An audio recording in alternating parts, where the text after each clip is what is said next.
Guys, welcome back to another video. So I'll be honest, the last couple of days, I mean the second half of last week all the way until now, it has been just absolutely dead when it comes to gaming news. So there are some couple of things I do want to talk about, but I think at the end of the day, most people are just waiting for Monday or for sometime next week where the decision is going to come down with the Activision Blizzard acquisition, the decision from Judge Corley as to whether the preliminary injunction is granted or not. So we have this tweet here with just some key dates that are coming up. So obviously, again, we're waiting for the preliminary injunction decision to be made, and it shouldn't be much longer. I think most people are guessing that potentially it's Monday, potentially is some time later on in the week. But after that, July 18th, 2023 is the end of the second extension and final outside date in the merger agreement, meaning ABK could quit by then, and then Microsoft would have to pay a termination fee of $3 billion, and then the parties could extend or even amend the merger agreement. So if the preliminary injunction is granted, it means that Microsoft, Activision are going to have to come back together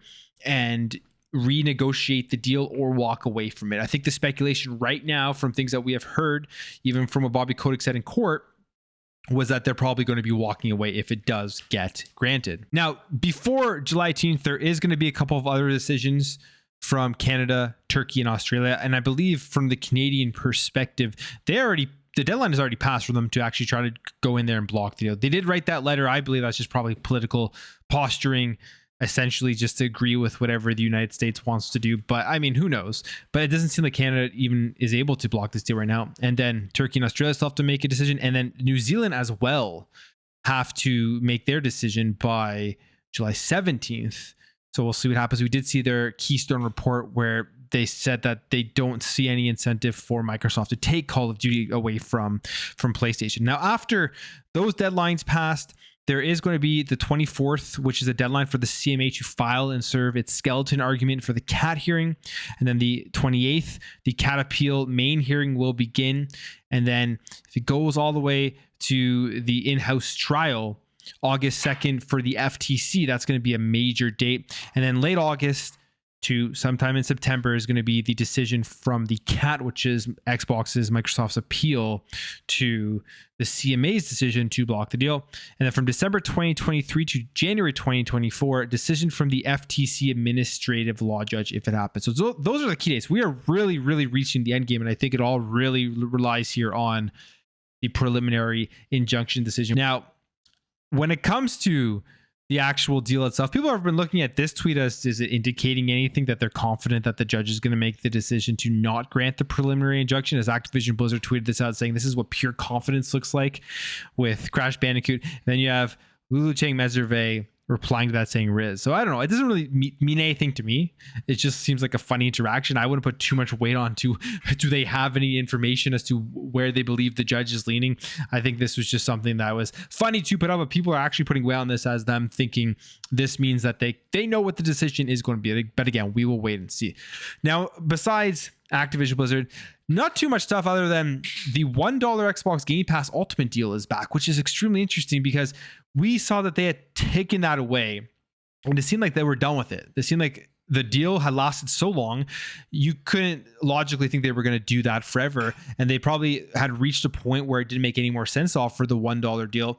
But now it is back. And this comes just after the prices went up for Xbox by $1 for Game Pass Ultimate and $2 for Game Pass Console. So this is interesting. Maybe they're trying to entice people to jump back in even with those price raises, and then with the price raises, stay subscribed after the fact once they realize all the value that does come in, that is in the service, especially with the first party stuff. But yeah, the deal is back right now, and it's for new users only, but you get access, obviously, Xbox Live Gold, PC Game Pass Console, if you do subscribe to the ultimate version of the Game Pass subscription. So if you are a new member, there is your chance now to jump in and try it out for $1. But if you are actually subscribed to Xbox Live Gold or PC Game Pass and you're not subscribed to Ultimate, you can upgrade as well for $1. So there's the deal if you're looking to jump back into Game Pass, if you are away from it from a bit, you want to see what is available. I mean, perfect timing for Starfield.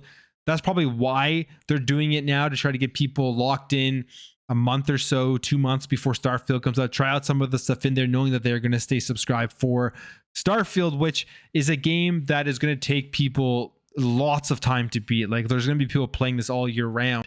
So if they don't purchase the game, they're just going to be continuously subscribed to Game Pass itself just to play Starfield, which at the end of the day, if you say subscribed all year at full price, it's more expensive, but you're still obviously have access to everything else that is out there. So I'm surprised that they did bring this back, but I feel like it has something to do with the price increase for Xbox Game Pass. And finally, end things off here, Plague Tale 3 looks like it's potentially in development.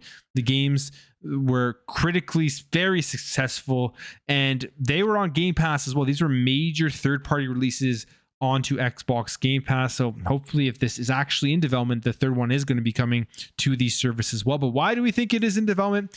It is because Asobo is hiring, and it looks like they're hiring for a new game here. It says, it comes as no surprise that Asobo is looking to hire more people. In a LinkedIn post, they're looking for multiple positions that all relate to the Plague team. The jobs are for a senior game designer, a VFX artist, and senior gameplay animator. One could argue that this is for a possible DLC, but Plague Tale Requiem was released over 8 months ago. Recruiting for a DLC now makes less sense than a full-fledged sequel, although there is conflicting information out there. On October 17th, when it was released, the director Kevin Choto revealed that the following when asked, with Requiem's release, do you consider this the book closed or just another chapter completed in a Plague Tale world? And the response is, I think for now it's the end, but the door is never closed, and we'll see the player reception. We want to see their reaction before deciding anything. They are driving our production, and if they don't like what we've done, we need to do something else. And I think overall, most people really did enjoy a Plague Tale Requiem, which would make you assume that they are going to be making a third entry into this game. So keep your eyes open for that. But again, this could be for a completely different IP, and maybe even a brand new IP, which would be something cool to see as well from Asobo. But I will leave the video there, guys. If you did enjoy this video, make sure to hit that thumbs up. If you are new here, hit that subscribe, and I'll catch you guys in the next video.